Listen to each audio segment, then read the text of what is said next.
दलित पिछड़े आदिवासियों के लिए नरक बन चुका है गुजरात मॉडल। लेकिन देश के प्रधानमंत्री ये गुजरात मॉडल पूरे भारत में लागू करना चाहते हैं। एक बड़ी खबर हम आपको बताएंगे जिसको सुनकर आपके रोंगटे खड़े हो जाएंगे और आपके पैरों के तले जमीन खिसक जाएगी। सोचिए, कांग्रेस लीडर का ये आरोप है भाजपा के लॉ एंड ऑर्डर पर, भाजपा की प्रशासन पर, भाजपा की व्यवस्था पर।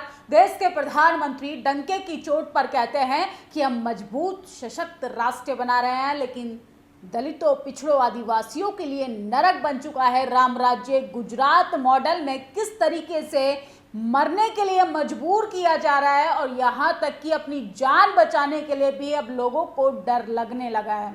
एक आरोप लगा रहे हैं जिग्नेश मेवानी, कांग्रेस पार्टी के नेता और दलित समाज से आने वाले जिग्नेश मेवानी ने कहा है कि अगर मेरी मौत होती है तो मेरी मौत के पीछे किसका हाथ रहेगा। विस्तार से पूरी खबर बताएंगे, लेकिन सबसे पहला सवाल खड़ा होता है, क्या भाजपा सरकार में दलित, पिछड़े, आदिवासी, मुसलमान नेता सुरक्षित नहीं है?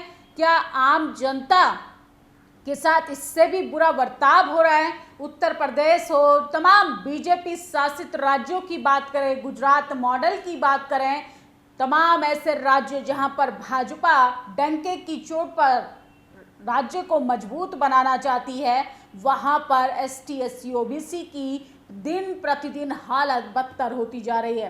किस तरीके से जिग्नेश मेवानी ने एक आईपीएस अफसर पर आरोप लगाया है और सोचिए जिसके बाद भूचाल सा आ गया है।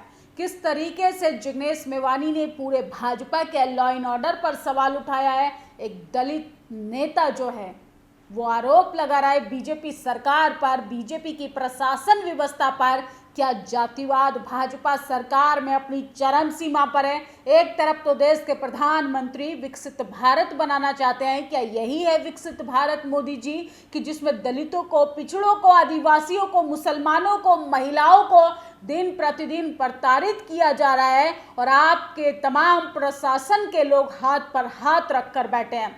सोचिए, बुलडोजर बाबा का डर पूरा उत्तर प्रदेश में, और किस तरीके से अब गुजरात में भी दलितों, पिछड़ों, आदिवासियों के लिए नरक बन चुका है गुजरात।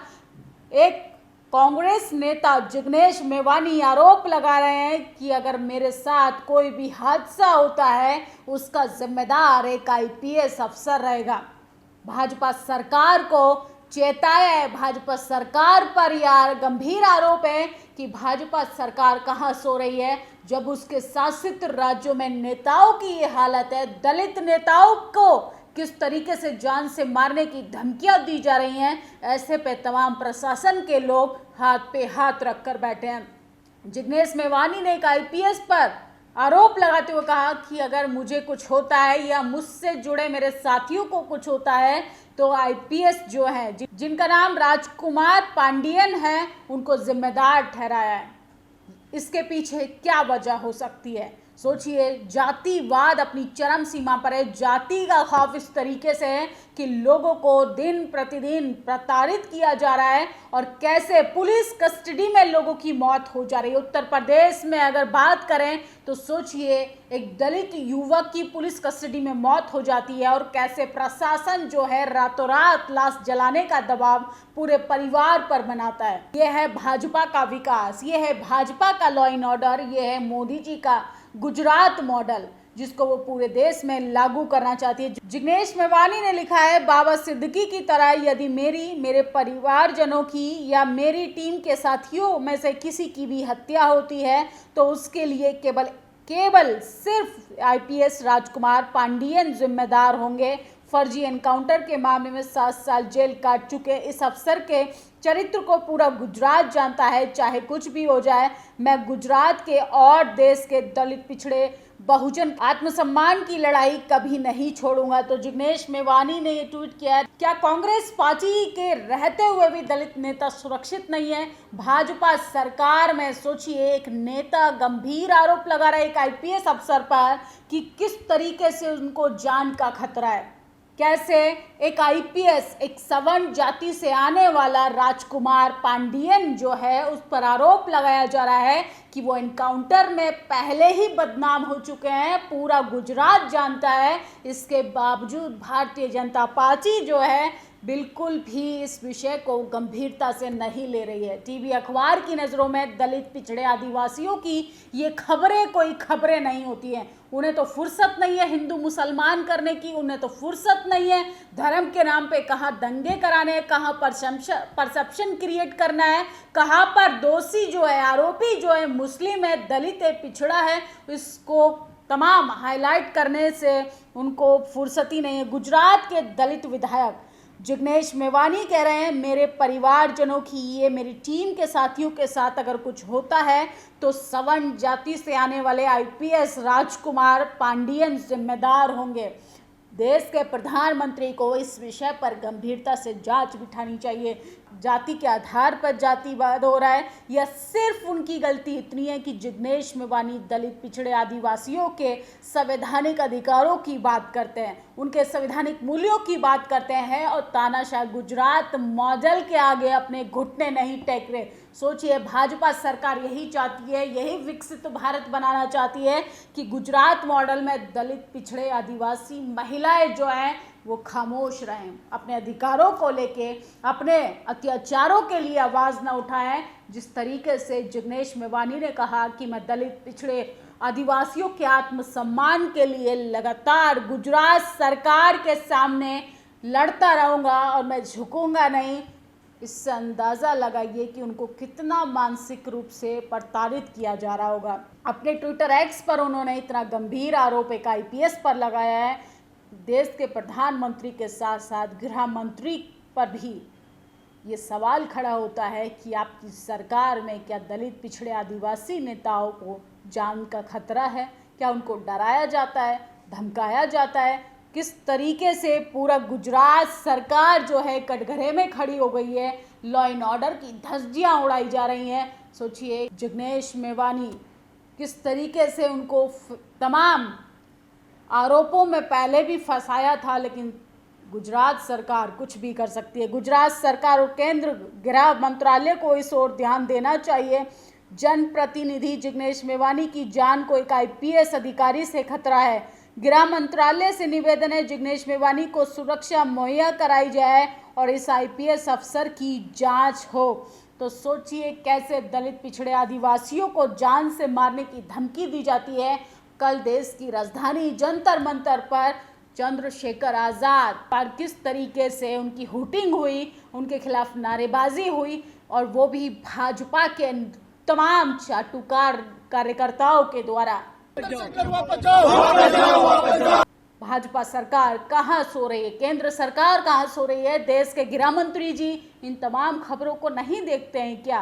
उत्तर प्रदेश का नाम सुनते ही बाप रे बाप किस तरीके से घटनाएं हमारे सामने आती हैं। सोचिए, एक महिला के साथ बर्बरता की गई, वो भी महिला पुलिस कांस्टेबल के साथ। इससे अंदाजा लगाइए कि आम महिला के साथ क्या होता होगा। ना उनका एफआईआर दर्ज होता है, ना उनकी सुनवाई होती है, ना उनकी परेशानी सुनी जाती है। वो अलग बात है, देश के गृह मंत्री कहते हैं कि महिला गहने लाद कर आधी रात को उत्तर प्रदेश की सड़कों पर घूमने जा सकती है। देश के प्रधानमंत्री के साथ साथ उत्तर प्रदेश के मुख्यमंत्री योगी आदित्यनाथ डंके की चोट पर कहते हैं कि अपराध मुक्त राज्य बन चुका उत्तर प्रदेश। उसी उत्तर प्रदेश में करवा चौथ मनाने जा रही हेड कांस्टेबल के साथ रेप किया गया। बेहद शर्मिंदगी की बात है। उत्तर प्रदेश की पूरी लॉ एंड ऑर्डर व्यवस्था कैसे बर्बाद हो रही है, कैसे ख़त्म हो रही है, और वहाँ पर एनकाउंटर जो है वो प्रचलित हैं। लेकिन इंसाफ की बात की जाए तो वो ना के बराबर है। शर्मनाक घटना, महिला कांस्टेबल करवा चौथ मनाने जा रही, रास्ते में कुछ लोग बलात्कार किया। बलात्कार जैसी घटना बताती है कि देश के अपराधियों के अंदर कानून का डर नहीं। जब पुलिस तक सुरक्षित नहीं तो आम जनता कहां से सुरक्षित रहेगी? अपराधी पकड़ा गया, कोई सख्ती ना बरती जाए, ये बस दिखाने के लिए गिरफ्तारी करते हैं। महिला पुलिसकर्मी निवासी ग्राम बुडेना थाना पश्चिम पारा कानपुर 29 वर्ष की अयोध्या पुलिस लाइन में हेड कांस्टेबल के पद पर तैनात थी। और सोचिए किस तरीके से महिला को अकेला पाकर खेत में ज़बरदस्ती ले गया, जहां उसके साथ ज़बरदस्ती करने लगा। इस दौरान महिला ने उसकी हाथ की एक उंगली काट ली। महिलाओं को प्रताड़ित किया जाता है, कैसे महिलाओं के सम्मान को तार तार किया जाता है, किस तरीके से कहते हैं देश के प्रधानमंत्री महिलाओं को सशक्त बनना चाहिए। उत्तर प्रदेश में वो भी महिला कांस्टेबल सुरक्षित नहीं है। इसकी राजधानी में आज़ाद समाज पार्टी के नेता चंद्रशेखर आज़ाद को किस तरीके से घेराबंदी कर उनके खिलाफ नारेबाजी की जाती है। लेकिन इन तमाम खबरों पर कौन बोलेगा, कौन सोचेगा, क्योंकि सरकार तो चाहती है कि आप तमाम इन मुद्दों पर खामोश रहें। अयोध्या में तैनात यूपी पुलिस की एक महिला कांस्टेबल करवा चौथ मनाने अपने घर कानपुर जा रही थी, लेकिन रास्ते में एक बदमाश महिला कांस्टेबल को खेत में खींच कर ले गया, उसका रेप किया। उत्तर प्रदेश की योगी सरकार में क्या महिलाएं सुरक्षित हैं? उत्तर प्रदेश में कोई कानून व्यवस्था बची है कि नहीं?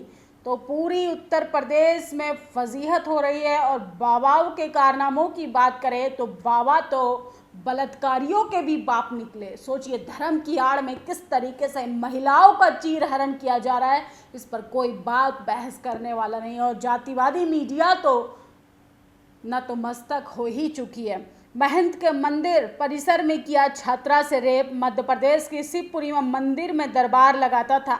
मंदिर परिसर में दिव्यांग 11वीं की छात्रा से बलात्कार किया। जब छात्रा प्रेग्नेंट हुई तब मामले का खुलासा हुआ। महंत का नाम राम किशोर ब्रजेश शर्मा है। आरोपी बाबा दरबार लगाते हैं, जिसमें IAS IPS क्षेत्र के बड़े बड़े नेता भी शामिल हैं। तो ये है भाजपा राज्यों का हाल। कहीं धर्म के नाम पे, जाति के नाम पर लोगों को प्रताड़ित किया जा रहा है। लेकिन लॉ एंड ऑर्डर पूरे तरीके से फ्लॉप हो गया। गुजरात मॉडल पूरे देश में लागू कर रही है भाजपा सरकार, लेकिन उसमें दलित, पिछड़े, आदिवासी, यहाँ तक कि महिलाओं के लिए नरक बन चुका है ये गुजरात मॉडल। जिग्नेश मेवानी को जान से मारने की धमकियां दी जा रही हैं। उन्होंने गंभीर आरोप लगाया है गुजरात के एक जाने माने IPS अफसर पर। देश के प्रधानमंत्री से लेकर गृह मंत्री को इस केस की जांच पड़ताल कर जिग्नेश मेवानी को सुरक्षा मुहैया करानी चाहिए। आपकी इस खबर पर क्या प्रतिक्रिया, कमेंट बॉक्स में जरूर बताएं। शुक्रिया। नेशनल दस्तक की आपसे गुजारिश है कि अगर इसको बचाना चाहते हैं तो नेशनल दस्तक को सब्सक्राइब करने के लिए रेड कलर के सब्सक्राइब बटन को दबाएं, फिर बेल आइकन की घंटी दबाएं। नेशनल दस्तक को बचाने के लिए बहुत जरूरी है कि हर खबर को शेयर करें, लाइक करें, कमेंट जरूर करें।